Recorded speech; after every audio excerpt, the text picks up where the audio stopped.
क्या क्या नेहा अब यहाँ पर क्या करेगी जब उसे पता चलेगा कि समीरा ने उसके खिलाफ कौन सी प्लानिंग की है जिस ऑक्शन में वो जा रही है। क्या सच में उस ऑक्शन से यहाँ पर समीरा निर्मला को भड़का पाएगी और क्या निर्मला उसकी बातों पर यकीन करेगी? जानने के लिए सुनिए। आदित्य और पीहू के बीच में जो कुछ भी हुआ था उससे ज्यादा टेंशन तो यहाँ पर नेहा को हो रही थी। उसने पहले तो आदित्य से बात की थी और फिर पीहू से। वो जानती थी कि उन दोनों का रिश्ता बाप बेटी से बहुत ही बढ़कर था और वो हरगिज नहीं चाहती थी कि किसी भी वजह से उनके बीच के इस रिश्ते में हल्की सी भी सिकुड़न आए। पीहू ऑलरेडी इतनी समझदार थी कि थोड़ी सी बात करने के बाद ही उसे रियलाइज हो गया था कि उसने क्या किया था और उसे अब क्या करना है। अपनी बड़ी के समझाने के तुरंत बाद पीहू वहां से निकल कर आदित्य के रूम के बाहर खड़ी हो गई थी। कहीं डैडी ज्यादा गुस्सा तो नहीं होंगे। नहीं वो अपनी एंजल से तो नाराज हो ही नहीं सकते। पीहू बाहर खड़े होकर यही सोच रही थी। एक तरफ तो उसे अपनी गलती के बाद आदित्य के सामने जाने से भी डर लग रहा था और दूसरी तरफ वो अपने डैड का इतना उदास चेहरा देख नहीं पा रही थी। वो दरवाजे के बाहर से ही चुपके से देख रही थी कि आदित्य अंदर क्या कर रहा था। आदित्य तो बालकनी में खड़ा था लेकिन बिना पीछे मुड़े ही उसने नन्हे कदमों की आहट को सुनकर ये समझ लिया था कि वहां पीहू आई हुई थी। उसने बिना बड़े ही प्यार से कहा, पीहू अंदर आओ। ये सुनते ही पीहू एकदम से ही चौंक गई। कुछ पल के लिए तो वो सोच में पड़ गई और फिर वो आदित्य से कहेगी क्या। उसे वही खड़े होकर अब आदित्य ने मुड़ते हुए कहा, एंजल मेरे पास आने के लिए तुम्हें इतना सोचने की जरूरत नहीं है। ये सुनते ही तो पीहू ने पूरा दरवाजा खोला और फिर भागते हुए आकर आदित्य से लिपट गई। उस एहसास को महसूस करते ही आदित्य के अंदर एक ठंडक सी पड़ गई थी। वो अपनी कमर से उसका हाथ छुड़ाकर उसे गोद में उठाने की कोशिश कर रहा था लेकिन पीहू उसे छोड़ने के लिए तैयार ही नहीं थी। वो इतनी इमोशनल हो गई थी कि उसके आंसुओं का गीलापन अब आदित्य को अपनी पैंट पर फील हो रहा था। उसे रोता हुआ देखकर आदित्य ने तुरंत उसे गोद में उठा लिया और कहा, अरे अरे मेरे बेटे को किसी ने कुछ कहा है क्या? अरे इतने मोटे मोटे आंसू क्यों? क्या हुआ है पीहू? वो नहीं चाहता था कि पीहू अपने ऊपर किसी भी तरह का गिल्ट ले, इसलिए उसने तुरंत पीहू के सामने अपनी उदासी छुपा ली। I am sorry dad. Pihu ने रोते हुए अपने कान पकड़ लिए। ये नज़ारा देखते ही आदित्य का दिल बैठ गया। उसने तुरंत अपने हाथों से पकड़कर उसके हाथों को नीचे किया और कहा, अरे एंजल पर सॉरी सॉरी मेरी एंजल पर शूट नहीं करता। सॉरी किसी ने आपको बताया नहीं। इनफैक्ट आई एम सॉरी बेटा। डैड शायद आपको उतना टाइम नहीं दे पाते जितना हमें मुझे देना चाहिए, पर आई प्रॉमिस अब से मैं पूरी कोशिश करूंगा कि मैं आपका अच्छा डैड बन पाऊं। मैं आपकी सारी विशेष पूरी कर पाऊं। आई एम सॉरी। अब पीहू ने चिल्लाते हुए बोलकर आदित्य को बीच में ही रोक दिया। जब मेरी गलती है तो आप क्यों सॉरी बोल रहे हैं डैड? बड़ी ने मुझे हमेशा यही सिखाया है कि अपनी गलती हो तो सॉरी भी खुद ही बोलना चाहिए। और आपको क्यों ऐसा लगता है कि आप टाइम नहीं देते? आपका तो इतना बड़ा ऑफिस है, इतने सारे लोग आपके साथ काम करते हैं। मेरे स्कूल में जो दोस्त हैं उन सब में मैं किसी के भी पापा का इतना बड़ा ऑफिस नहीं है, तो भी वो सारे लोग आपसे कम टाइम दे पाते हैं घर पर। आप तो बहुत कुछ करते हो मेरे लिए। मैंने आपको ही देखकर समझा है कि डैड कैसे होते हैं, और अगर मेरे होते तो वो कैसे होते। पर जब मैंने आपको देखा था मुझे तभी पता चल गया था कि मेरे पापा सिर्फ आपके जैसे ही हो सकते हैं और अब सिर्फ आप ही मेरे डैड हैं। आई एम सॉरी पापा। मैं फिर कभी ऐसी उल्टी सीधी बातें नहीं करूँगी। पक्का वाला पिंकी प्रॉमिस। पीहू ने पूरे दिल से एक एक बात आदित्य के सामने कह दी। उसने पानी की तरह साफ कर दिया था कि आदित्य उसकी जिंदगी में क्या मायने रखता था। आदित्य ने तो कभी सोचा ही नहीं था कि इतनी छोटी सी बच्ची इतनी बड़ी बड़ी बातें कह पाएगी। उसे आज पीहू ने में अपनी परछाई साफ नजर आ रही थी। वो खुद भी ऐसा ही तो था। मौके पर भले कुछ बोल जाए लेकिन मन में जरा भी मैल नहीं होता था उसके, और जब अपनों को समझाने की बारी आती तो अपना दिल पूरी तरह से खोल कर रख देता था। आज पीहू ने भी कुछ वैसा ही किया था। आदित्य को तो कई बार ये समझ नहीं आता था कि उसके और पीहू के बीच में इतनी सिमिलरिटी आती कहाँ से थी। उसने बिना कुछ कहे ही पीहू को गले लगा लिया। उन दोनों की ये बात अच्छे से पता थी कि अब किसी के कुछ भी कहने की जरूरत नहीं थी। ये नज़ारा इधर चुपके से नेहा कमरे के बाहर खड़ी होकर देख रही थी। उसने अपने दोनों हाथों से आदित्य और पीहू की बलाइयां लेते हुए मन ही मन में खुद से कहा, बस इन दोनों को किसी की नज़र ना लगे। मैंने इससे प्योर और सच्चा बॉन्ड आज तक नहीं देखा है। इतना कहकर वो वहाँ से चली गई। वो नहीं चाहती थी कि इस खूबसूरत पल में वो जाने अनजाने में कहीं से भी इंटरफेयर करे। रात के डिनर में सब कुछ पहले जैसे ही नॉर्मल लग रहा था। पीहू की चंचल हरकतें वैसी ही थी जैसे रोज होती थी। आदित्य उसे ठीक वैसे ही एंटरटेन कर रहा था जैसे पहले करता था। उन दोनों के बीच में सब कुछ ठीक देखकर नेहा को दिल से खुशी हो रही थी। रात के डिनर के बाद जब नेहा पीहू को सुलाकर कमरे में वापस आई तो उसने देखा कि आदित्य उसके बिस्तर पर पहले से ही लेटा हुआ था। जब से आदित्य ने डिसाइड किया था कि नेहा और वो दोनों आदित्य के रूम में ही रहते थे, अब से ये कमरा उन दोनों का हो गया था। वहाँ का डेकोरेशन नेहा के अकॉर्डिंग ही हुआ था, इसलिए उसे यहाँ पर बहुत अपनापन महसूस होता था। तुम यहाँ? नेहा ने पूछा। हाँ, क्यों? तुमने क्या सोचा मैं कहाँ रहूँगा? आदित्य ने बड़े ही नटखट अंदाज में पूछा। अरे, मुझे लगा तुम वो कर रहे होगे। नेहा ने इतना कहकर अपनी नजरें चुराई और जाकर अलमारी में अपना नाइट सूट ढूंढना शुरू कर दिया। वो नहीं चाहती थी कि अब उस मैटर पर आदित्य उससे कोई और भी बात करे। वो ये नहीं जताना चाहती थी कि उसी ने पीहू को समझाया था, लेकिन आदित्य को ये सब कुछ बिना बताए ही अच्छे से समझ आ रहा था। शायद इसलिए वो अब नेहा की ओर ज़्यादा रिस्पेक्ट कर रहा था। नेहा कपड़े निकालने में बिजी थी कि तभी आदित्य के हाथों ने आकर उसे पीछे से पकड़ लिया। नेहा ने शर्म से अपनी आंखें बंद कर ली और उसके होठों पर एक मुस्कान आ गई। आदित्य, नेहा ने बस इतना कहा और आदित्य ने उसे घुमाकर उसे अपने सामने खड़ा किया। उसकी आंखें नेहा की आंखों को एकटक देखे जा रही थी। उसकी आंखों के भाव देखकर नेहा समझ गई थी कि वो अब कितना रिलैक्स्ड और खुश है। थैंक यू, आदित्य ने धीरे से नेहा के दोनों गालों पर अपना हाथ रखते हुए कहा। For what? नेहा ने सब कुछ जानते हुए भी पूछा। For everything, for Pihu, you or yourself. I can't thank you enough. मैं आज जो भी हूँ, जैसा भी हूँ, तुम दोनों की वजह से हूँ। मैंने सच में कभी नहीं सोचा था कि इस तरह का इंसान मैं बन जाऊँगा जिसे एक बच्चे की बातों से फर्क पड़ जाएगा। जो अपने इमोशंस को किसी के सामने कहने से झिझकता था, वो आज खुलकर अपने दिल की बात तुम दोनों से कह रहा है। वो सिर्फ और सिर्फ तुम दोनों की वजह से। मैं और क्या मांगू? I think I don't need anything more than this. Aditya की बातों ने नेहा के दिल को छू लिया था। वो कुछ कह ही नहीं पा रही थी। वो यहाँ अपनी किस्मत को सराह रही थी, पर उसे नहीं पता था कि आदित्य उससे भी ज्यादा खुद को लकी समझता था। दोनों ने एक दूसरे को बड़ी देर तक गले लगाए रखा। उस रात अपना मन हल्का करके उन्हें जो नींद आई वो बहुत ही सुकून भरी थी। अगले दिन सुबह ऑफिस निकलने से पहले आदित्य ने नेहा से कहा कि आज शाम को मेरे आने से पहले रेडी हो जाना, हम एक चैरिटी पार्टी में जा रहे हैं। ओह, नेहा को समझ में नहीं आया कि अचानक आदित्य ने ऐसा प्लान कैसे बना लिया था। वो आमतौर पर ऐसी पार्टीज कम ही अटेंड करता था। वहाँ कुछ एंटीक्यू चीज़ों का ऑक्शन भी होने वाला है, and I know how much you love एंटीक्यूज। Aditya ने मुस्कुराते हुए कहा और वहाँ से चला गया। इधर नेहा भी हंसते हुए उसे देखते ही रह गई।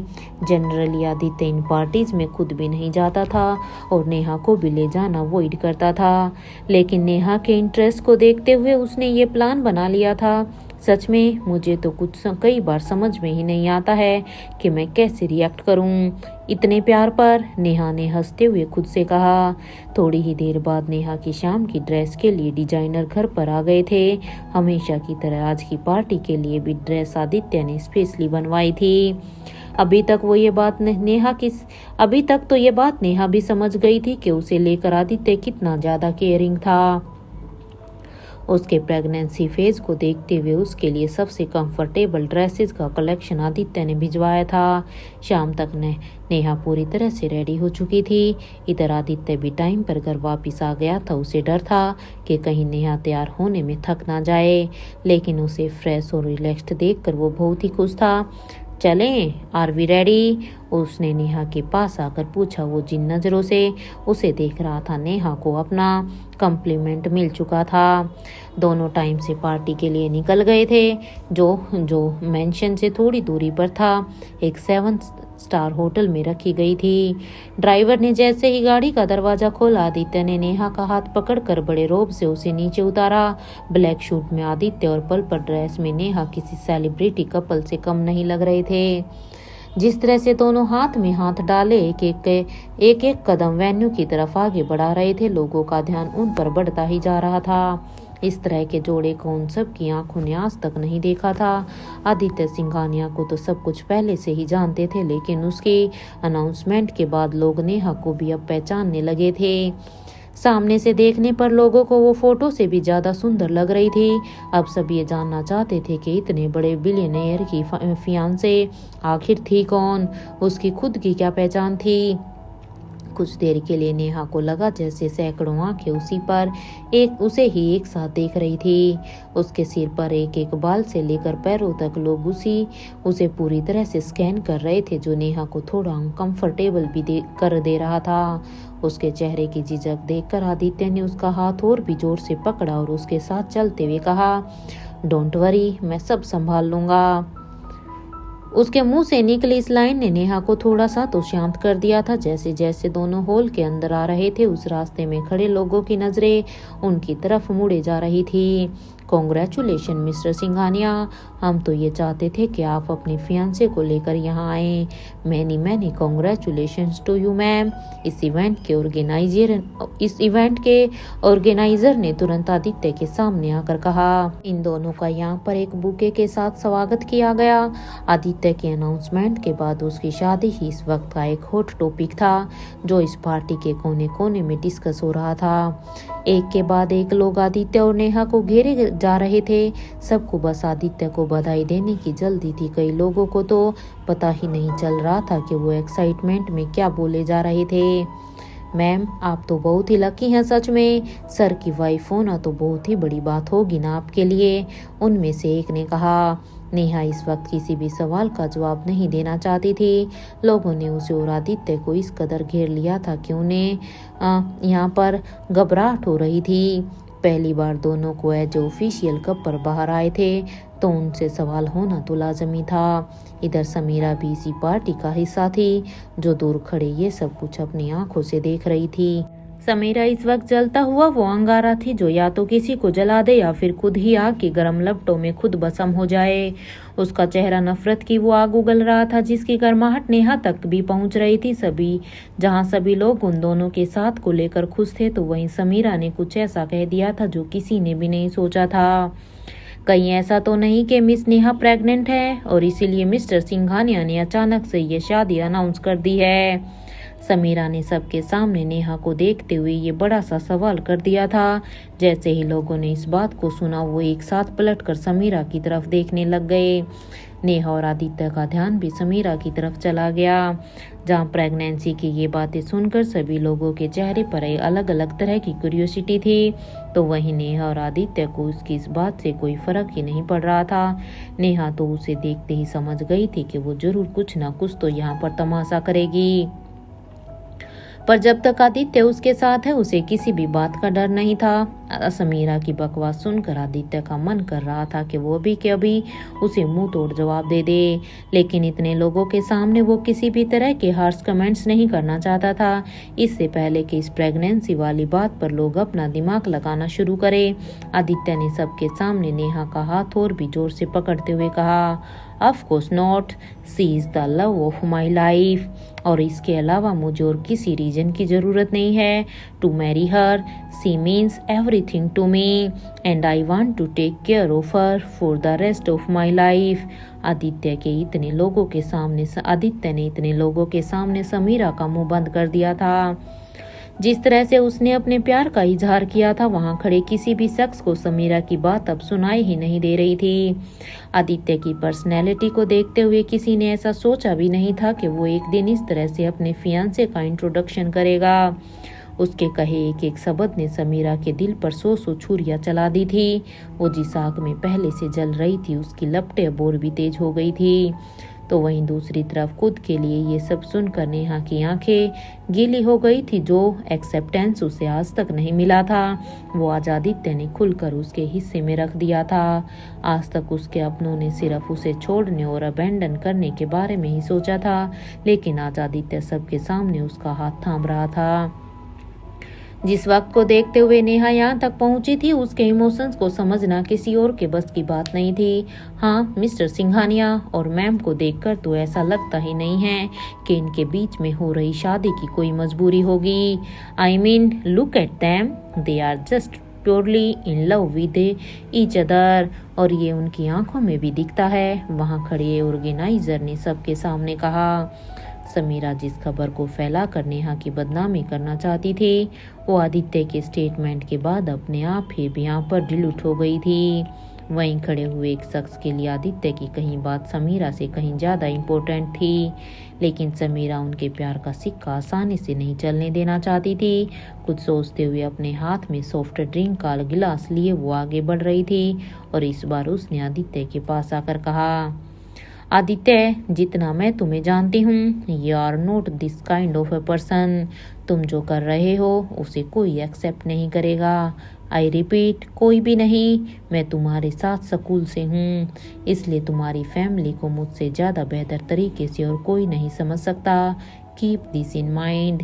समीरा ने आदित्य की आंखों में आंखें डालकर उसे डराने की कोशिश में कहा। उसकी जलन और गुस्सा अब किसी से भी छुपा नहीं था। इधर आदित्य भी बिना पल के झपकाए एकटक उसे घूरे जा रहा था।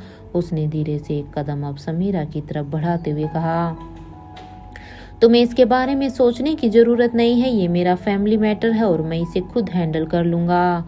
I don't need your suggestions. Aditya की बात सुनने के बाद समीरा के पास बोलने के लिए कुछ भी नहीं बचा था। नेहा भी उसका हाथ थाम कर जिस तरह से खड़ी थी, समीरा को ये समझने में जरा भी देर नहीं लगी कि वहाँ अब किसी और को उसकी बात नहीं सुननी थी। समीरा खुद की ओर इंसल्ट करवाती कि उससे पहले ही वो वहाँ से चली गई। उसके जाने के बाद आसपास खड़ी भीड़ भी इधर उधर बिखर गई। वहाँ खड़े सभी लोगों को अच्छी सीख मिल गई थी। अब किसी की हिम्मत नहीं थी कि कोई नेहा के खिलाफ एक शब्द भी कहे। नेहा आदित्य का हाथ पकड़कर हॉल में वॉक कर रही थी। वहां लगी पेंटिंग बहुत ही यूनिक और अट्रैक्टिव थी। हर पेंटिंग के नीचे उससे जुड़ी एक कहानी लिखी हुई थी। एक एक पेंटिंग को वो ध्यान से रुक रुक कर पढ़ रही थी। आसपास के लोगों के मुंह से वो ये भी सुन रही थी कि जल्दी ही एंटीक्यू ऑक्शन शुरू होने वाला है। कुछ देर इंतजार करने के बाद नेहा को बोरियत महसूस होने लगी थी। वो जानती थी कि इतने भीड़ में खड़े होकर उसे खुली हवा की जरूरत महसूस हो रही थी, जिसके लिए उसने आदित्य से वॉक करने की परमिशन ले ली थी। जैसे ही वो हॉल के पीछे वाले गार्डन की तरफ बढ़ने लगी, उसने देखा कि फर्स्ट फ्लोर पर खड़े दो लोग आपस में किसी मसले पर बहस रहे थे। उनमें से एक लड़का था और दूसरी लड़की। नेहा को अंधेरे के कारण उनके चेहरे तो ठीक से दिखाई नहीं दे रहे थे, लेकिन उनकी आवाज़ उनके कानों तक जरूर पहुंच रही थी। नेहा इस तरह से किसी और की बातों को चुपके से सुनने वालों में से नहीं थी, लेकिन उन दोनों की बहस में उन्होंने एक ऐसा नाम ले लिया था जिसे सुनते ही नेहा के कदम खुद ब खुद वहां पर रुक गए। उस लड़के और लड़की के बीच में एक गर्मा गर्म बहस चल रही थी, जिसके दौरान अब उस लड़की ने कहा, तो तुम हमेशा से ही समीरा को पसंद करते थे, है ना? और ये कहते वक्त उसने कस के उस लड़के का हाथ पकड़ रखा था। तुम मुझे उसके लिए छोड़ रहे हो? Are you leaving me because of her? सच बताओ, उसने जो कहा उसकी वजह से तुम मुझे जज कर रहे हो ना? उस लड़के ने इस बार और तेज आवाज में पूछा। जस्ट लीव मी, अपने गैसेज अपने पास रखो। मुझे तुम्हारे साथ नहीं रहना। इसके पीछे का रीजन समीरा नहीं है, उस लड़के ने अब चिढ़ते हुए कहा। ये सुनकर अब नेहा को समझ में नहीं आ रहा था कि आखिर वो दोनों थे कौन। नेहा बहुत कोशिश कर रही थी कि किसी तरह से वो उनकी शक्ल देख ले, लेकिन वो ऐसा हो ही नहीं पा रहा था। ये सब क्या बकवास है? हमने अभी तो खुशी से जीना शुरू किया था। अभी तो हमने हमारी मूवी डेट्स भी नहीं शुरू की थी और तुम अभी से ही जाने की बात कर रहे हो। देखो, चाहे कुछ भी हो जाए, मैं तुम्हें ऐसे जाने नहीं दूंगी। दैट्स इट, उस लड़की ने जिद में कहा। उसका गला इतना भारी सुनाई दे रहा था जैसे वो रो रही हो। लुक, मुझे और बहस नहीं करनी, मुझे जाना है, छोड़ो मेरा हाथ, मेरे पास दूसरे काम भी है, उस लड़के ने कहा और अपना हाथ छुड़ाने की कोशिश करने लगा। फाइन, अगर ऐसा ही कोई काम है तो मुझसे भी ज़्यादा इम्पोर्टेंट है तो जाओ, उस लड़की ने इतना कहा और उसका हाथ छोड़ दिया। इतना कहते ही उस लड़के ने एक झलक लड़की की तरफ देखा और वहाँ से चला गया। जैसे ही वो लड़का मुड़ा तो यहाँ पर रोशनी पड़ने की वजह से नेहा ने उसकी शक्ल अब यहाँ पर साफ साफ देख ली थी। सिद्धांत नेहा के मुंह से अचानक निकला। इतनी देर से ऊपर फ्लोर पर जो लड़का किसी लड़की से बहस कर रहा था वो कोई और नहीं बल्कि सिद्धांत ही था। नेहा को एक पल के लिए तो इस चेहरे पर यकीन ही नहीं हुआ। सिद्धांत आदित्य का इतना करीबी दोस्त था और उसकी लाइफ में क्या चल रहा था इसका अंदाजा आदित्य को नहीं था। इस बात पर यकीन कर पाना नेहा को मुश्किल हो रहा था। एक तो वहाँ ऑलरेडी अंधेरा था और ऊपर से उस लड़की का चेहरा भी ढका हुआ था। वट सिद्धांत लाइक समीरा, नेहा ने खुद से मन ही मन पूछा। उस बहस को सुनने के बाद तो उसे यही समझ आ रहा था कि सिद्धांत के मन में समीरा के लिए बहुत कुछ था, लेकिन ये बात उसके लिए किसी शौक से कम नहीं थी। ओ गॉड, इसका मतलब ये है कि ये लड़की सिद्धांत को पसंद करती है, लेकिन सिद्धांत समीरा को। What is happening? नेहा को ये सब सोचकर कंफ्यूजन हो रही थी। अब उसका सिर यहाँ पर भारी हो गया था। पर जो भी है, इसके बारे में मैं इतना क्यों सोच रही हूँ? नेहा जैसे ही ये सोचकर वहाँ से मुड़कर निकलने वाली थी, उसने देखा कि उसी फ्लोर पर समीरा अपने दो साथियों के साथ उस लड़की की तरफ बढ़ रही थी। उसकी बंद मुठिया उसके गुस्से को साफ दिखा रही थी। नेहा को कुछ समझ में नहीं आ रहा था कि वहाँ पर क्या होने वाला था, पर उसे लगा कि किसी और की बहस को इस तरह से खड़े होकर सुनने का कोई फायदा नहीं है। इसलिए उसने वहां से जाने के बारे में सोचा कि तभी उसने अपना नाम सुन लिया। सो डू यू लाइक सिद्धांत? समीरा ने अपने सामने खड़ी लड़की से पूछा। जस्ट शट अप, मुझे तुम्हें बताने की जरूरत नहीं है, उस लड़की ने गुस्से में जवाब दिया। पहले से ही वो समीरा पर भड़की हुई थी, क्योंकि उसके हिसाब से सिद्धांत उसे समीरा के लिए ही छोड़ कर गया था। तुम मुझे इसलिए बता सकती हो क्योंकि मैं तुम्हारी हेल्प के लिए यहाँ पर आई हूँ, समीरा ने कहा। मैं और सिद्धांत किसी रिलेशनशिप में नहीं हैं और ना ही मैं उसे पसंद करती हूँ, उसने आगे कहा। क्या मतलब? उस लड़की ने अब चौंकते हुए पूछा। उसे अब समझ में नहीं आ रहा था कि समीरा उसके विश्वास से अलग बात क्यों कर रही थी। मतलब ये है कि सिद्धांत मुझे नहीं बल्कि नेहा को पसंद करता है, वही नेहा जो आदित्य सिंघानिया की फियांसे है, समीरा ने कहा। ये सुनते ही तो ना सिर्फ उस लड़की के बल्कि नेहा के भी होश उड़ गए थे। नेहा अच्छे से जानती थी कि समीरा अपना काम करने के लिए किसी भी हद तक जा सकती थी और इसके लिए इस तरह से झूठ बोलना बिल्कुल भी बड़ी बात नहीं थी। सिर्फ तुम ही नहीं, मैं भी नेहा से नफरत करती हूँ और मैं समझ सकती हूँ कि इस वक्त तुम पर क्या बीत रही होगी, समीरा ने गुस्से में कहा। वो उस लड़की के अंदर भी नेहा के लिए वही नफरत भर देना चाहती थी जो उसके अंदर थी। मुझे कुछ समझ में नहीं आ रहा है कि तुम क्या कह रही हो। मैं तो नेहा को जानती तक नहीं हूँ और ना ही मैं तुम्हें जानती हूँ, इसलिए मैं क्यों कर लूँ तुम्हारी इस बात पर भरोसा। इतना कहकर गुस्से में वो लड़की समीरा के बगल से जाने लग गई कि तभी समीरा ने उसका हाथ पकड़ा और वापस उसे पीछे खींचते हुए कहा, उसने तुम्हारे प्यार को चुराया है, उस इंसान को तुमसे चुराया है जिससे तुम सबसे ज्यादा प्यार करती हो।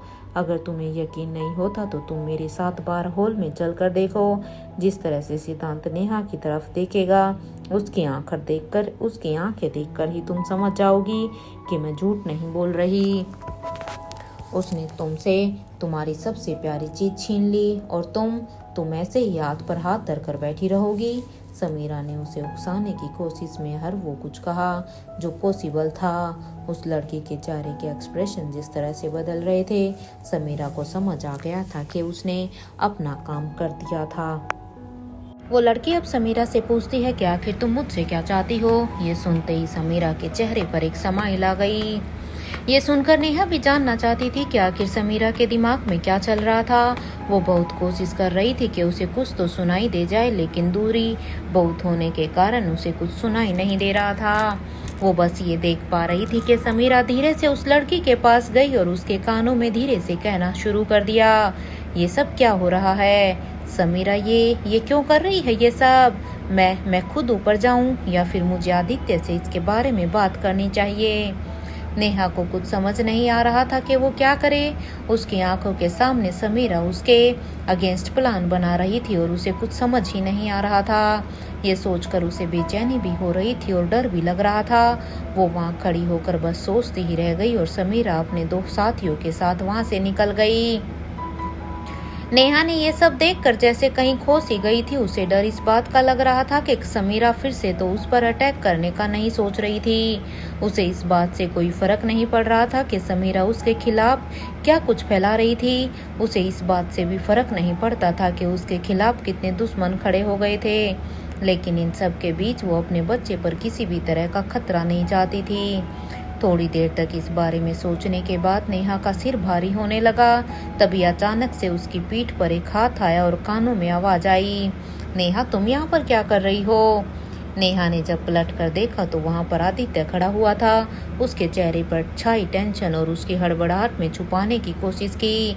वो नहीं चाहती थी कि यहाँ जो कुछ भी हो रहा था, जिसके उसे खुद भी कोई क्लैरिटी नहीं थी, उसके बारे में वो आदित्य को कुछ भी बताए।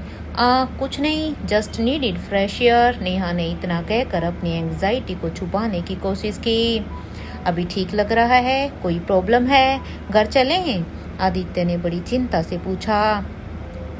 उसके लिए तो नेहा का हर एक मूव बहुत ही इम्पोर्टेंट था। इतना सब कुछ होने के बाद नेहा का यहाँ रुकने का मन तो नहीं था, लेकिन आदित्य जितने इंटरेस्ट थे उसे यहाँ लेकर आया था, उसे नेहा स्पॉइल नहीं करना चाहती थी। नहीं नहीं, मैं बिल्कुल ठीक हूँ, अंदर चलें, ऑक्शन स्टार्ट हो गया होगा, नेहा ने पूछा। वो जल्दी से इस बात को घुमाकर अंदर जाना चाह रही थी, लेकिन आदित्य नेहा के चेहरे की टेंशन ना देख पाए। ऐसा तो हो ही नहीं सकता था। उसने तुरंत नेहा का हाथ पकड़ते हुए कहा, मुझसे कुछ भी छुपाने की जरूरत नहीं है Neha, quickly tell me what happened. ये सवाल सुनते ही नेहा ना चाहते हुए भी परेशान हो गई। उसकी नजरें खुद ब खुद समीरा की तरफ चली गई, जो हॉल के अंदर आराम से बैठी हुई थी। उसे इतने आराम से देखकर ऐसा लग रहा था जैसे कुछ हुआ ही नहीं था। लेकिन नेहा के पास इस बात का कोई सबूत नहीं था कि समीरा ने उसके खिलाफ क्या कुछ प्लान किया था, और बिना किसी एविडेंस के वो आदित्य के सामने कोई चिंता खड़ी करना नहीं चाहती थी। कुछ नहीं आदित्य, मैं ठीक हूँ, शायद प्रेगनेंसी के दौरान ऐसा हो जाता है, ये अनइजीनेस और एंग्जाइटी। नेहा ने कहा, ऐसा करते हैं, हम घर चलते हैं, कम लेट्स गो। आदित्य ने कहा, अरे नहीं नहीं, हम यहाँ ऑक्शन देखने आए हैं तो वो देखे बिना नहीं जाएंगे, चलो अंदर, मुझे आवाज आ रही है, शायद वो स्टार्ट हो गया है, नेहा ने कहा और आदित्य का हाथ पकड़कर हॉल के अंदर आ गई। आज के इवेंट का होस्ट स्टेज पर पहुंच चुका था। आज बहुत से एंटीक्यू आइटम्स और इम्पोर्टेंट ज्वेलरीज की नीलामी यहाँ पर होने वाली थी, और इस ऑक्शन से जो भी प्रॉफिट ऑर्गेनाइजर को होने वाला था वो सारा का सारा चैरिटी में जाने वाला था। ये सोचकर नेहा को काफ़ी पॉजिटिव फीलिंग आ रही थी। ऑक्शन की तैयारी और यहाँ का माहौल देखकर नेहा का मूड पहले से भी काफ़ी बेहतर हो गया था। सभी की तरह नेहा का ध्यान भी स्टेज पर रखे अलग आइटम्स पर ही था। वो जानती थी कि वहाँ पर रखा एक एक सामान लाखों करोड़ों का होगा, इसलिए उसने कुछ भी खरीदने के बारे में नहीं सोचा, लेकिन उसे हर आइटम के बारे में जानने की बहुत ही क्यूरियोसिटी थी। तभी क्या तुम्हें क्या चाहिए बताओ? आदित्य ने उसी वक्त ये सवाल नेहा से पूछ लिया। कुछ नहीं आदित्य, ये कहते हुए उसने तुरंत अपनी नजरें उन आइटम से हटा ली। वो जिस डेडिकेशन से उनकी तरफ देख रही थी, आदित्य का ये सवाल पूछना बहुत ही लाजमी था। देर आर टू एक्सपेंसिव, और मुझे इन सब की जरूरत भी नहीं है, नेहा ने कहा। वो सच में नहीं चाहती थी कि आदित्य इतने सारे पैसों को उसके ऊपर खर्च करे। भले ही अभी उनकी शादी नहीं हुई थी, लेकिन अगर हो भी गई होती तो नेहा इतने महंगे गिफ्ट्स एक्सेप्ट भी नहीं करती। लेकिन आदित्य कहाँ उसकी बात मानने वाला था। उसने तो ज्वेल्स के सेक्शन में रखी सबसे खूबसूरत ज्वेलरी की तरफ इशारा करते हुए कहा, हाउ अबाउट दैट वन? मुझे लगता है कि तुम्हारी वेडिंग ड्रेस से वो ज्वेलरी काफ़ी मैच करेगी। What do you think? Neha ने पहले बिन गहनों की तरफ देखा था, लेकिन जैसे ही उसे फील हुआ कि ये काफ़ी एक्सपेंसिव है, नेहा ने उन्हें ठीक से देखा भी नहीं। वो जानती थी कि इतना महंगा गहना तो वो सपने में भी अफोर्ड नहीं कर सकती थी। इसी दौरान स्टेज पर खड़े होस्ट ने आज के इवेंट के बारे में यहाँ पर बात करनी शुरू कर दी। Good evening everyone and welcome to this charity auction. Host ने माइक पर कहा और वहां आए सभी लोगों का स्वागत किया। आप लोगों को लग रहा होगा कि इन ज्वेलरीज में ऐसी क्या खास बात है और इसकी नीलामी हो रही है। इसे आप शॉप पर रख कर भी तो बेचा जा सकता था, लेकिन the twist comes here my friend. ये ज्वेलरी सिर्फ ज्वेलरी नहीं है, इनके पीछे कुछ खास इमोशंस छुपे हैं। ये सबसे आगे जो ज्वेलरी आप देख रहे हैं, इसके डिजाइनर ने मुझे कहा है कि इसे बनाने के पीछे एक खास कहानी छिपी है। क्या आप में से कोई बता सकता है कि ये कहानी क्या है? Does anyone of you know this story? Host ने एक्साइटमेंट से इस पूरे कॉन्टेक्स्ट को रखा और ये सवाल किया। जैसे ही उसने अपनी बात खत्म की, ऑक्शन के बीच एक अलग सा सन्नाटा छा गया था। किसी को भी स्टोरी के बारे में पता नहीं था। बस एक नेहा ही थी जो कुछ सोचती हुई नजर आ रही थी। उसने एक बार फिर उस ज्वेलरी को ध्यान से देखा और यहाँ गहरी लंबी सांस ली और धीरे धीरे स्टेज की तरफ बढ़ने लगी। आदित्य उसे देखकर सोच में पड़ गया था, लेकिन वो उसे रोकना नहीं चाहता था। स्टेज पर जाने के बाद नेहा ने कहा, कोइंसिडेंटली मैं इस ज्वेलरी के डिजाइनर से मुंबई में एक बार मिली हूँ और उस वक्त उसने मुझे इसे बनाने के पीछे की स्टोरी भी बताई थी। नेहा ने कहा, oh that's great, can you please tell us all the कि क्या क्या कहानी है इसके पीछे? होस्ट ने पूछा। नेहा के हाँ कहते ही यहाँ पर स्पॉटलाइट सीधी उस पर जा गिरी। इस पूरे हॉल और स्टेज का फोकस सिर्फ नेहा पर था। सबकी आंखें उसकी खूबसूरती को एकटक निहारे जा रही थी।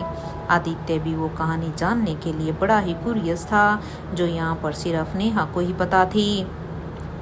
एक बार की बात है, एक डिजाइनर था जिसे हर तरह की ज्वेलरीज डिजाइन करना पसंद था। उसके जैसी क्रिएटिविटी शायद ही कोई अपने डिजाइन्स में ला पाता। उसे सोते उठते जागते बस ज्वेलरीज और उनसे अपने डिजाइन्स की नज़र आती थी। वो दिन रात उसी काम को करता था जिसमें उसका मन लगता था। ऐसे ही कुछ साल बीत गए। उसने ना जाने कितने ही डिजाइन्स बना लिए थे, लेकिन कहीं ना कहीं वो अब भी फ्रस्ट्रेटेड और परेशान ही रहता था। वो मेहनत तो पूरी करता था, लेकिन उसके डिजाइन्स लोगों के समझ ही नहीं आते थे। अपने हिस्से का एप्रिसिएशन न मिलने पर वो दिन पर दिन डिप्रेस होता जा रहा था। नेहा धीरे धीरे बड़े ही धैर्य के साथ अपनी कहानी की एक एक लाइन को कह रही थी। जितनी इंटेंस ये कहानी थी, उतने ही इमोशंस के साथ वो उसे सुना रही थी। कुछ ही देर में उसने ऐसा माहौल बना दिया था कि सभी लोग दिल थाम के कहानी के अगले मोड़ को सुनने का इंतजार कर रहे थे।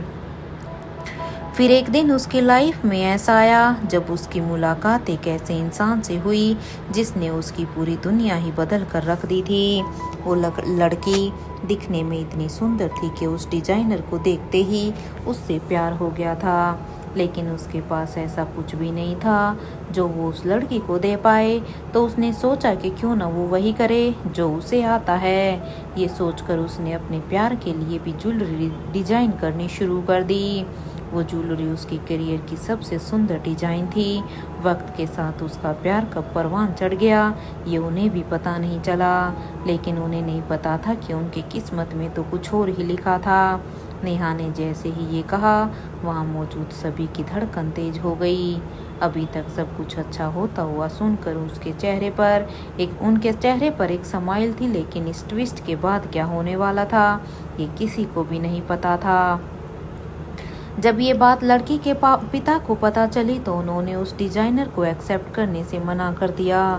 वो नहीं चाहते थे कि उनकी इतनी रईस बेटी की शादी एक मामूली से डिजाइनर से हो। लड़की भी अपनी जिद पर अड़ी हुई थी, जिसे देखते हुए उसके पिता ने सुसाइड करने की धमकी दी। ना चाहते हुए भी उसे अपने फादर के प्रेशर में उस लड़की को किसी और से शादी करनी पड़ी। वो डिजाइनर के सवालों का जवाब नहीं दे सकती थी, इसलिए बिना कुछ कहे ही उसकी जिंदगी से बहुत दूर चली गई। इधर बहुत इंतजार करने के बाद भी जब वो वापस नहीं लौटी और उसे पता चला कि उसकी शादी तो कहीं और हो गई है, तो उसे अपना पूरा जीवन ही अब अंधकार में नजर आ रहा था। कुछ सालों में डिजाइनर में इतना बदलाव हो गया था कि अब उसे लड़कियों से ही चिढ़ होने लगी थी। वो किसी पर भी भरोसा करना नहीं चाहता था। उसने इन सालों में बहुत से गहने डिजाइन किए, कई अवार्ड्स जीते, बहुत पैसे भी कमाए, लेकिन फिर भी उसकी जिंदगी में वो गैप आज तक भर नहीं पाया था। अपने आप को बहुत रोकने के बाद वापस उस जगह पर पहुंचना जहां वो लड़की पहले रहती थी, तब उसे पता चला कि वहां सब कुछ बदल चुका था। अब उस लड़की के 2 बच्चे भी थे। बड़ी मुश्किल से एक दिन उसने फाइनली उस लड़की से मुलाकात की। इतना कहते ही लोगों के अंदर की जिज्ञासा और भी बढ़ने लगी। अब सब जानना चाहते थे कि आखिरकार इसके बाद हुआ क्या होगा। क्या उस डिजाइनर ने लड़की से अपनी शिकायतें की होंगी।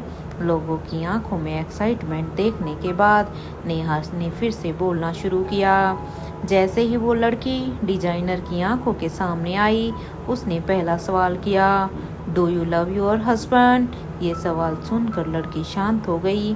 उसने अपने गोद में लिए हुए बच्चे को संभालते हुए कहा, प्यार जैसे शब्दों की जरूरत नहीं होती। कई बार हम किससे प्यार करते हैं, किससे नहीं, ये मायने नहीं रखता। मैं आज अगर जिंदा हूँ तो सिर्फ अपने इन 2 बच्चों की वजह से। अगर ये नहीं होते तो शायद मेरे पास जीने की कोई वजह भी नहीं होती। इतना कहकर वो वहाँ से चुपचाप निकल गई। उस डिजाइनर की नज़रें अभी भी उस लड़की पर टिकी हुई थी, लेकिन अब वो कुछ और नहीं बोल पा रहा था।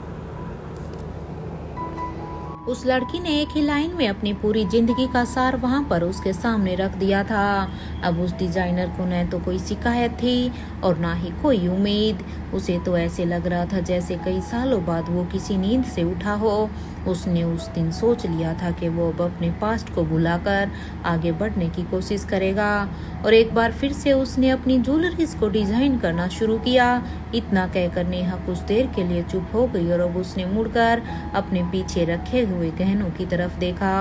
ये डिजाइन्स उन लोगों के लिए है who never stopped dreaming despite and having hard challenges। भले ही उस डिजाइनर को उस लड़की का साथ नहीं मिला, लेकिन उसके अंदर उस लड़की के लिए जितना भी प्यार था, इंतजार था, वो सब कुछ अपने काम में लगा दिया था। इसलिए मुझे ऐसा लगता है कि जो कोई भी इस ज्वेलरी को पहनेगा उसे उस डिजाइनर का पिरोया हुआ प्यार जरूर फील होगा, नेहा ने कहा। जैसे ही उसकी बात खत्म हुई, होस्ट के चेहरे पर एक बड़ी सी मुस्कान आ गई। कुछ लोग इमोशनल हो गए थे तो कुछ नेहा को ब्यूटी विद ब्रेन कह रहे थे।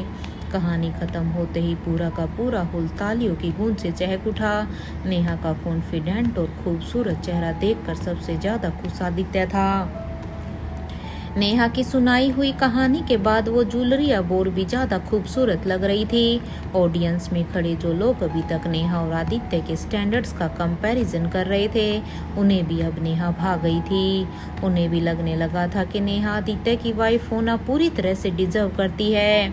आदित्य भी अब स्टेज पर नेहा के पास आकर खड़ा हो गया था। उसकी आंखें एक पल के लिए भी नेहा से ओझल नहीं हो रही थी। नेहा की कहानी सुनकर उसे समझ आ रहा था कि उसकी नजरों में प्यार की क्या अहमियत थी। आज उसके मन में नेहा के लिए प्यार और इज्जत दोनों 2 गुने हो गए थे।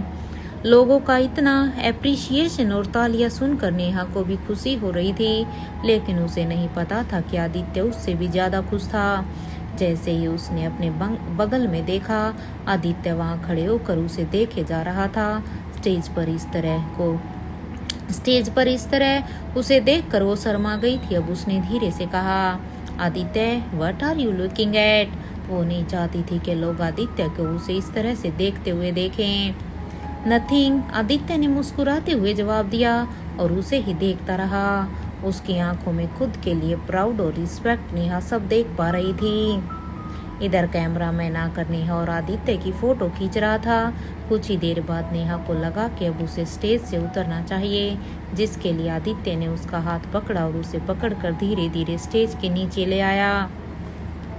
उसे नेहा की इतनी केयर करता हुआ देखकर आसपास के लोगों की नजरें उनसे हटी नहीं रही थी। लोगों की आंखों में जलन देखकर एक तरफ तो नेहा को खुशी हो रही थी और दूसरी तरफ हंसी भी आ रही थी। You did very well today. Aditya ने नीचे आते हुए नेहा से कहा। सच? तुम्हारे मुंह से तारीफ निकल रही है, तो मतलब शायद तो कुछ अच्छा ही सुनाया होगा मैंने। नेहा ने हंसते हुए कहा। How? What do you mean by that? मैं तुम्हारी तारीफ नहीं करता? आदित्य ने उसे चिढ़ाते हुए पूछा। बिल्कुल भी नहीं, नेहा ने उसे हंसते हुए जवाब दिया।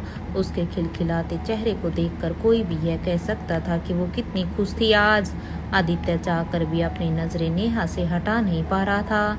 वो बात कर ही रहे थे कि तभी अचानक आदित्य ने कहा। यू नो व्हाट नेहा, मैं तुम्हारे लिए वो ज्वेलरी ले रहा हूँ।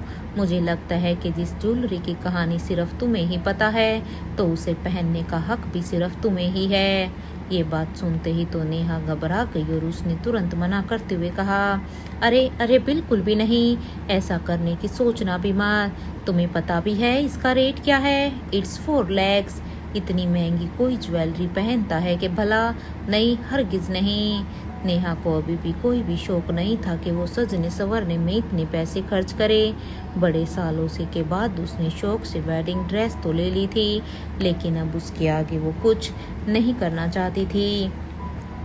हे, इट्स फॉर माई वाइफ। उनमें मैं पैसे नहीं देखूंगा। यू नो दिस, आदित्य ने बड़े रोब में कहा। वो नेहा पर अपना पूरा हक समझता था और इसलिए लाखों का बड़ा अमाउंट खर्च करने से पहले उसने एक बार भी नहीं सोचा।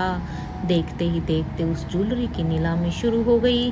उसकी बोली शुरू हुई 40 लाख से, जिसके बाद आदित्य ने सीधे कहा 50 लाख।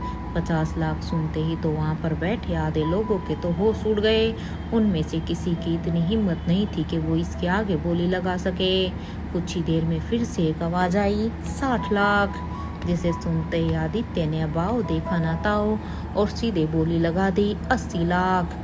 इधर नेहा उसका हाथ पकड़कर उसे रोकने की बहुत कोशिश कर रही थी, लेकिन आदित्य तो अपनी ही जिद में अड़ा हुआ था। इतनी बड़ी बोली सुनने के बाद तो पूरे हॉल में सन्नाटा छा गया था। सबको पता था कि इतनी बड़ी बोली तो सिर्फ आदित्य सिंघानिया ही लगा सकता है। काउंटिंग पूरी होते ही इसके आगे जब किसी ने भी बोली नहीं लगाई, तो होस्ट ने बड़ी ही खुशी से अनाउंस किया। So this masterpiece jewellery is purchased by CEO Singhania group of industries Mr Aditya Singhania. Congratulation to Mr and Mrs Singhania. उनकी बात खत्म होते ही यहाँ पर हॉल में तालियां बजनी शुरू हो गई। सभी लोग नेहा को लक्की मान रहे थे। अब उसे देखकर इशारों से ही बधाई दे रहे थे, लेकिन वो इस वक्त कुछ भी एक्सेप्ट नहीं कर पा रही थी। उसका मुंह खुला का खुला ही था। 80 लाख की ज्वेलरी उसने कभी सपने में भी नहीं सोची थी। उसने आदित्य को समझाने की बहुत कोशिश की, लेकिन शादी के तोहफे के नाम पर आदित्य ने आखिरकार उसे ले ही लिया। जैसे ही ज्वेलरी पैक होकर नेहा के सामने आई, उसे देखकर कई नजरें जल रही थी। नेहा को समझ नहीं आ रहा था कि वो आदित्य से क्या कहे। अभी वो खुद भी इस बात को प्रोसेस नहीं कर पाई थी। उसने अब धीरे से कहा, I still can't believe, thank you Aditya. इन सब के बीच में समीरा सब कुछ बड़े ही ध्यान से देख रही थी। उसने इतनी देर में पलक नहीं झपकाई थी। आज वो देखना चाहती थी कि उसका सपना कितना कठिन होता जा रहा था। जब से नेहा स्टेज पर गई थी, तब से लेकर अभी तक समीरा की नजरों ने उसे छोड़ा नहीं था। उसे तो ऐसा लग रहा था कि उसकी जलन उसे जलाकर राख कर देगी। उसका सिर अब दर्द से फटा जा रहा था और गुस्से से सांसें तेज हो गई थी। नेहा, नेहा, हर जगह सिर्फ नेहा और नेहा। आदित्य की जिंदगी से लेकर इस पार्टी तक हर जगह सेंटर ऑफ अट्रैक्शन सिर्फ ये लड़की है। I just hate you Neha. तुमने ऐसे कुछ नहीं किया है जो तुम्हें ये सब कुछ मिले। सब्जी तुम, you don't deserve anything. Sameera गुस्से से उसे देखते हुए मन ही मन सोच रही थी। उसके थोड़ी ही दूरी पर सिद्धांत सब कुछ शांति से खड़ा देख रहा था। हमेशा की तरह आज भी वो नेहा और आदित्य को एक साथ देखकर खुश था। अपने दोस्त को उसकी वेडिंग ड्रेस में देखने के बाद उसके अंदर का गिल्ट अब और भी बढ़ गया था। वो अंदर ही अंदर अब अपने आप को दोषी मान रहा था कि वो इतना बड़ा सच अपने दोस्त से छुपा रहा था। लेकिन वो करता भी क्या? उसकी चुप्पी के पीछे का सिर्फ एक ही कारण था, और वो थी समीरा की सलामती। कुछ देर बाद धीरे धीरे लोग पार्टी से निकलने लग गए थे। नेहा आकर जैसे ही गाड़ी के अंदर बैठी उसने देखा कि आदित्य उसे बड़े ध्यान से देख रहा था। आज नेहा को समझ नहीं आ रहा था कि आदित्य अपनी नजरें उससे हटा क्यों नहीं रहा था। क्या हुआ, कुछ लगा है क्या मेरे चेहरे पर? तुम मुझे इतना क्यों घूर रहे हो? नेहा ने पूछा। बस देख रहा हूँ कुछ, मुझे तो पता ही नहीं था कि तुम्हें इतनी नॉलेज है। I mean, जिस तरह से तुमने वो स्टोरी सुनाई, मैं तो तुम्हारी स्टोरी टेलिंग का फैन हो गया, आदित्य ने कहा। रियली? मुंबई में एक वर्कशॉप के दौरान मेरी मुलाकात उस डिजाइनर से हुई थी। तब उसने मुझे अपनी कहानी बताई थी, नेहा ने बताया। उसके मुंह से मुंबई सुनते ही आदित्य कहीं खो सा गया था। एक बार उसे फिर याद आ गया था कि नेहा ने किस तरह से 5 साल अकेले मुंबई में काटे थे। एक ऐसी लड़की जिसके आगे पीछे कोई भी सपोर्ट नहीं, प्रेगनेंसी में अकेले सरवाइव कर रही थी। ये सोचकर ही आदित्य के रोंगटे खड़े हो जाते हैं। ये थोट आदित्य के मन में नेहा की रिस्पेक्ट को और भी ज़्यादा बढ़ा देता था।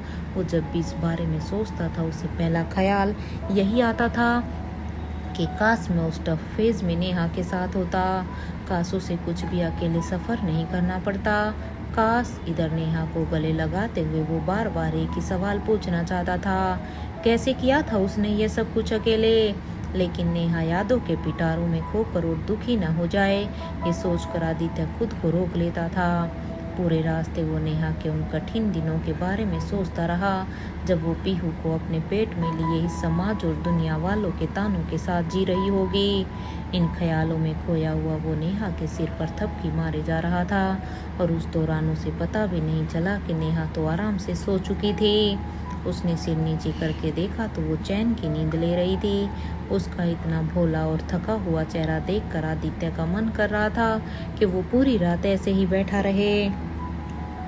नेहा को ऐसे देखकर उसके टेंशन भरे चेहरे पर अपने आप समाइल आ गई थी। इधर गाड़ी मेंशन के दरवाजे पर रुकी, लेकिन उससे नेहा की नींद में जरा भी फर्क नहीं पड़ा। वो इतना थक चुकी थी कि हिलने का नाम नहीं ले रही थी। आदित्य ने बिना उसे उठाए अपनी गोद में उठाया और धीरे धीरे सीढ़ियों से ऊपर ले गया। उसे हंसी आ रही थी ये देखकर कि पीहू और नेहा की नींद बिल्कुल एक जैसी थी। जैसे उसने एक दिन पीहू को सोते हुए बिस्तर पर लिटाया था, ठीक वैसे ही आज नेहा को लिटाया था। उस रात नेहा बहुत ही सुकून से आदित्य की बाहों में पूरी रात सोती रही। अगले दिन जब उसकी आंखें खुली तो उसके सामने आदित्य नहीं था। तब उसे याद आया कि कल रात तो वो गाड़ी में ही सो गई थी। कुछ देर तक वो ये सोचकर अपनी हंसी को रोक नहीं पाई। उसने अपने कपड़े देखे तो उसका पूरा चेहरा अब शर्म से लाल हो गया। आदित्य ने कल रात उसका पार्टी गाउन चेंज करके नाइट गाउन पहना दिया था। नेहा, तू कैसी पागल है कि इतना सब कुछ होने के बाद भी बस सोती ही रही। पता नहीं क्या सोच रहा होगा आदित्य। सच में उसके सामने कई बार मैं पीहू से कम नहीं हूँ। नेहा ने अब अपना सिर पीटते हुए कहा। यहाँ रात भर समीरा को नींद का एक झोंका तक नहीं आया था। आदित्य और नेहा को इतना करीब देखकर उसकी नींद तो क्या, उसकी तो भूख प्यास सब उड़ गई थी। पूरी रात वो बस यही सोचती रही कि कैसे नेहा को आदित्य की लाइफ से दूर करे, कैसे उसके बच्चे को ख़त्म करे और उसे सुबह होते तक बस इतना ही समझ आए कि उसे इस काम में किसी और के इमोशनल सपोर्ट की ज़रूरत है। आज सुबह वो सीधे ही अब सीधा आदित्य के मोम डैड राजीव और निर्मला से मिलने उनके घर पर पहुंच गई। उस वक्त तक निर्मला ब्रेकफास्ट करने के बाद आराम से अपने गार्डन में बैठी हुई थी। जैसे ही निर्मला को पता चला कि समीरा उससे मिलने के लिए आई है तो उसके चेहरे पर एक वेलकमिंग स्माइल आ गई। उसने सर्वेंट से उधर अंदर भेजने के लिए कहा और कुछ ही देर बाद एक खिलखिलाती हुई आवाज़ निर्मला के कानों में पड़ी, आंटी। उसने मुड़कर देखा तो वहाँ पर समीरा खड़ी हुई थी। वाइट कुर्ती में कलरफुल पैंट प्रिंट के साथ उसने जींस को पहना हुआ था। गार्डन में फैले फूलों के बीच समीरा का ये ग्रोइंग चेहरा और भी ज़्यादा खूबसूरत लग रहा था। Hello my dear, please come, Nirmala ने कहकर समीरा को अपने पास बुलाया। इतनी देर में इतनी देर में एक चेयर यहाँ पर निर्मला के बगल में लगा दी गई थी, जहाँ समीरा आकर बैठ गई। How are you aunty? Oof this smell, no wonder आप हर सुबह यहाँ आकर क्यों बैठते हो? आपने अपने दिन की शुरुआत करने के लिए इतनी सुंदर जगह बना रखी है। सच में आंटी, आपकी जो गार्डनिंग है उसकी मैं फैन हो गई। आपने इतना अच्छा गार्डन को सजाया हुआ है। समीरा ने हंसते हुए एक के बाद एक निर्मला की तारीफ करनी शुरू की। उसके कल रात और आज के मूड में जमीन आसमान का अंतर था। वह निर्मला के सामने सिर्फ वही बातें करती थी जिससे वो अपने पाले में उसे झुका सके। Seriously, thank you so much darling. By the way, you are looking so fresh today. ये कुर्ती तुम पर बहुत जच रही है। कुछ ही देर में वहाँ का माहौल कुछ ऐसा हो गया जैसे दो दोस्त बड़े दिन के बाद मिलकर बातें कर रही हों। लेकिन तभी अचानक हंसते हंसते समीरा को देखकर निर्मला को आदित्य की चिंता हो गई। वो इस सोच में पड़ गई कि काश वो अपने सामने बैठी लड़की को आदित्य की वाइफ के रूप में देख पाती। और इस तरह सोचते ही उसे आदित्य की जिद भी याद आने लगी। जिस तरह से वो नेहा का हाथ पकड़े पूरी दुनिया के सामने अपने प्यार का इजहार कर चुका था। ये सोचते ही निर्मला के चेहरे से टेंशन झलकनी शुरू हो गई। इधर समीरा ने बिना समय गवाए पूछा, आंटी क्या हुआ? आप कहाँ चले गए? आप कुछ परेशान लग रहे हैं। Is everything all right? Sameera जानबूझकर परेशान होने का दिखावा कर रही थी ताकि निर्मला उसे खुलकर अपने दिल की बात कह सके। उसकी ये बात सुनकर निर्मला उसे और भी प्यार से देखने लग गई। वो जानती थी कि समीरा आदित्य को कितना पसंद करती है और ऐसे में उसके प्यार को नेहा जैसी लड़की के साथ जाते देखकर उसका दिल कितना दुखता होगा। इस बात को सोचकर निर्मला और भी ज्यादा परेशान होती थी। नहीं कुछ नहीं, बस शायद कल रात मेरी नींद ठीक से पूरी नहीं हो पाई, इसलिए कुछ थकान सी लग रही है। निर्मला ने अपने मन में चल रहे विचारों को बखूबी छिपाते हुए कहा। आंटी, समीरा ने तुरंत निर्मला का हाथ पकड़ लिया और कहा, आपको पता है ना, आपको मेरे सामने बोलने से पहले हेजिटेट करने की जरूरत नहीं है। कहिए आपके मन में क्या चल रहा है? समीरा ने बड़े ही प्यार से पूछा। वो जिस तरह से निर्मला को देख रही थी वैसी चिंता तो कोई अपना ही किसी के लिए कर सकता था। निर्मला इस बात से बहुत इम्प्रेस थी, लेकिन फिर भी वो ये सब कुछ कहकर समीरा को परेशान नहीं करना चाहती थी। बड़ी देर तक उसकी चुप्पी देखने के बाद अब समीरा ने कहा, आंटी मुझे पता है कि मैं शायद आपकी हेल्प ना कर पाऊं, लेकिन मैं जानना चाहती हूं कि आपको किस बात ने इतना परेशान कर रखा है। कहीं ये सब कुछ आदित्य और नेहा की वजह से तो नहीं है ना? समीरा ने मौका देखते ही इस हॉट टॉपिक को निर्मला के सामने छेड़ दिया। वो जानती थी कि कहीं ना कहीं वो इस बात को लेकर परेशान थी और यही समय था अपने यहाँ आने के मकसद को पूरा करने का। इस बात का जिक्र होते ही निर्मला खुद को रोक नहीं पाई और उसने तुरंत अपने दूसरे हाथ को समीरा के हाथों के ऊपर रखते हुए कहा, लुक समीरा, तुम तो जानती हो कि मैंने हमेशा से तुम्हें ही आदित्य के लिए पसंद किया है। I have always seen you as my daughter in law, पर सब जब मुझे डर लगता है कि शायद मुझे समझ नहीं आता है कि आदित्य मुझे समझने की कोशिश क्यों नहीं करता। इस बात को निर्मला के मुंह से सुनते ही समीरा के सामने नेहा और पीहू की शक्ल घूमने लगी थी, लेकिन उसने बड़ी ही मुश्किल से खुद के गुस्से को कंट्रोल करते हुए कहा, इट्स ओके आंटी, मैं समझ सकती हूँ कि आप पर क्या बीत रही है, बट आप ये बात हमेशा ध्यान रखिएगा कि मैं आपकी बहुत रिस्पेक्ट करती हूँ और हमेशा करती रहूँगी। अपनी चिकनी चुपड़ी बातों के जाल में वो निर्मला को निकालना नहीं बल्कि उसमें और भी फंसाना चाहती थी। इधर निर्मला समीरा की समझदारी पर निहाल हो गई थी। उसे समझ नहीं आ रहा था कि आज तक समीरा का ये रूप उसके बेटे को आदित्य को नजर क्यों नहीं आया। जैसे जैसे वक्त बीत रहा था वो समीरा को दिल से अपनी बहू के रूप में स्वीकार कर रही थी। निर्मला के चेहरे पर अपने लिए और प्यार और सिंपैथी देखकर समीरा के ने पाना पत्ता फेंका जिसके लिए वो आज यहाँ पर आई थी। आंटी, जो कुछ भी हो रहा है वो मुझे भी ठीक नहीं लग रहा, लेकिन कुछ चीज़ें कभी फोर्स नहीं की जा सकती। I don't want to hide something from you, पर एक बात है जिसे कल रात से मुझे भी परेशान कर रखा है। समीरा ने बड़ी झिझक के साथ निर्मला से ये बात कही। ये सुनते ही तो निर्मला की टेंशन और भी बढ़ गई। अब उसने झट से पूछा, क्या हुआ समीरा, बताओ मुझे। उसके इतना पूछते ही समीरा इस बात को टालने लगी। वो एक बार में सब कुछ बताकर खुद को बेवकूफ़ या गॉसिप करने वाली लड़की नहीं दिखाना चाहती थी। कुछ नहीं आंटी, वो बस। जैसे ही उसने ये कहा, निर्मला ने तुरंत उसे रोक दिया और कहा, समीरा मुझे बताओ क्या बात है। अभी तुम कह रही थी ना कि तुम कुछ छुपा नहीं सकती, और अब कम ऑन बताओ क्या हुआ। निर्मला के बार बार जिद करने पर समीरा ने ऐसा बोलना शुरू किया जैसे वो बहुत ही मजबूर हो। आंटी, कल रात मैं एक चैरिटी ऑक्शन में गई थी। वहाँ आदित्य नेहा के साथ आया हुआ था। मैंने सुबह ही आदित्य के पोस्ट को पढ़ा था। मैंने देखा कि कैसे वो सबको प्राउडली बता रहा था that he is going to marry that girl. लेकिन फिर भी जब मैंने उन दोनों को साथ में अपने सामने देखा तो पता नहीं क्यों मुझे बहुत ही अजीब सी फीलिंग हो रही थी। उन्हें साथ देखकर बहुत ही नेगेटिव वाइब आ रही थी। सॉरी आंटी, शायद मैं कुछ ज़्यादा ही बोल रही हूँ या मैं ज़्यादा ही सोच रही हूँ, लेकिन मैं आपसे बिल्कुल ऑनेस्ट रहना चाहती हूँ, समीरा ने परेशान होकर कहा। ऐसा लग रहा था जैसे सिर्फ वही थी जो सिंघानिया के भले के लिए सोच रही थी।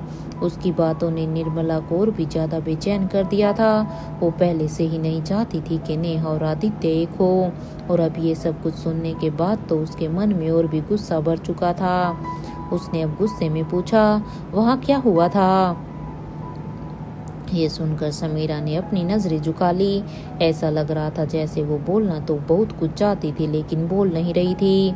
थोड़ी ही देर की चुप्पी के बाद निर्मला को अच्छे से उकसाने के बाद अब उसने धीरे से कहा, आंटी, कल जो भी कुछ हुआ उसे देखने के बाद तो मैं पूरी तरह से श्योर हो गई हूँ कि नेहा आदित्य के साथ क्यों रहना चाहती है। कल वहाँ ऑक्शन में सबसे महंगी ज्वेलरी पर उसने अपना हाथ रख दिया और आदित्य से रिक्वेस्ट करने लगी कि उसे तो अपनी शादी में यही गिफ्ट चाहिए। मैं तो उसकी ये जिद देखकर हैरान रह गई आंटी। मतलब हाउ कुड सी। आदित्य भी कुछ देर के लिए कंफ्यूज हो गया था, लेकिन जब उसने शादी के गिफ्ट की बात कह दी तो उसके पास भी कोई ऑप्शन नहीं था। एंड गेस व्हाट आंटी, वो ज्वेलरी कितने की थी। समीरा की बात सुनकर निर्मला की सांसें गुस्से में तेज हो गई थी। उसे यकीन नहीं हो रहा था कि उसका इतना समझदार बेटा एक लड़की की स्टूपिड सी जिद को पूरा कर सकता है। वो रेट के बारे में पूछती कि उससे पहले ही समीरा ने कहा, 80 लाख आंटी।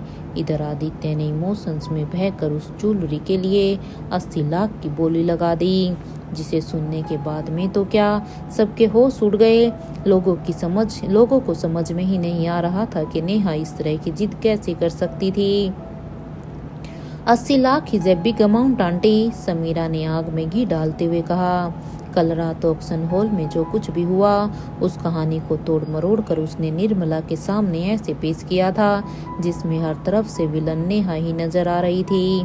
क्या क्या कहा तुमने, इतना महंगा गिफ्ट आदित्य ऐसा कैसे कर सकता है, और नेहा ऐसे बेतुक की डिमांड कैसे कर सकती है, निर्मला ने गुस्से में पूछा। उसे इस वक्त समझ में ही नहीं आ रहा था कि ये सब क्या हो रहा था। अभी तक तो उसे नेहा सिर्फ इसलिए पसंद नहीं थी क्योंकि वो शादी से पहले प्रेग्नेंट हो चुकी थी, लेकिन अब उसे नेहा से नफरत करने की एक और वजह मिल गई थी। उसे लगने लगा था कि नेहा पैसों की भी लालची है, तभी तो ऐसी बेतुकी जीत उसने आदित्य से की होगी। निर्मला का गुस्सा देखकर समीरा अंदर ही अंदर खुश हो रही थी। वो समझ गई थी कि उसका तीर बिल्कुल सही निशाने पर जाकर लगा है, लेकिन ऊपर से वो दिखाने की कोशिश कर रही थी जैसे वो खुद भी बहुत परेशान हो। आंटी शांत हो जाइए, मैंने कुछ गलत कहा क्या, समीरा ने डरते हुए पूछा। उसे इस तरह से हड़बड़ाते हुए देखकर निर्मला ने एक गहरी लंबी सांस ली और खुद को थोड़ा सा शांत करते हुए कहा, ओके समीरा, मुझे साफ साफ सब कुछ बताओ। क्या वो ज्वेलरी सच में 80 लाख की खरीदी है आदित्य ने, और क्या सच में नेहा ने उसके लिए जिद की थी। निर्मला नहीं चाहती थी कि वो किसी भी गलत इन्फॉर्मेशन के बेसिस पर किसी भी तरह का जजमेंट बना ले। कहीं ना कहीं उसने ये मान तो लिया था कि नेहा एक ग्रीडी लड़की है, लेकिन वो एक बार फिर समीरा के मुंह से सब कुछ सुनना चाहती थी। आंटी, मैंने खुद अपनी आंखों से देखा था। नेहा उस ज्वेलरी की कहानी बहुत ही इंटरेस्ट से सबको सुना रही थी। मैं उस वक्त उसके पास ही खड़ी थी जब नेहा ने उसे खरीदने की बात कही, पर शायद हो सकता है कि मैंने ही कुछ गलत सुन लिया हो। समीरा नेहा को विलन बनाने के बाद ऐसे दिखाना चाह रही थी जैसे उसका कोई गलत इंटेंशन था ही नहीं। जैसे ही उसने नेहा के फेवर की बात करनी शुरू की, निर्मला ने उसे रोक दिया। अभी तक जितनी आग वो लगा चुकी थी, अब उस पर कितना भी पानी डालो तो वो काम नहीं आने वाला था। स्टॉप, तुम्हें उसकी तरफ से बोलने की कोई ज़रूरत नहीं है। मैं अपने बेटे आदित्य को अच्छी तरह से जानती हूँ, बचपन से देख रही हूँ उसे। वो जितनी मेहनत करके यहाँ तक आया है, वो उसकी पूरी इज्जत करता है। वो ऐसे बिल्कुल भी नहीं है कि इतने सारे पैसे यूं ही अपनी मर्जी से उड़ा दे। नेहा ने जरूर उसे मजबूर किया होगा, निर्मला ने गुस्से में बड़बड़ाते हुए कहा। उसकी ये बात सुनकर समीरा के मन में खुशी के लड्डू फूट रहे थे। ग्रेट, अब आया ना मजा। समीरा ने मन ही मन सोचकर खुद को अप्रिशिएट किया। वो लड़की अभी तक सिंघानिया फैमिली में आई तक नहीं है और अभी से उसने मिसेज सिंघानिया होने के फायदे उठाना शुरू कर दिया है। कि शक से उसने इतने महंगे गिफ्ट की डिमांड की थी। अगर ऐसे ही चलता रहा तो वो शादी के बाद तो क्या क्या करेगी।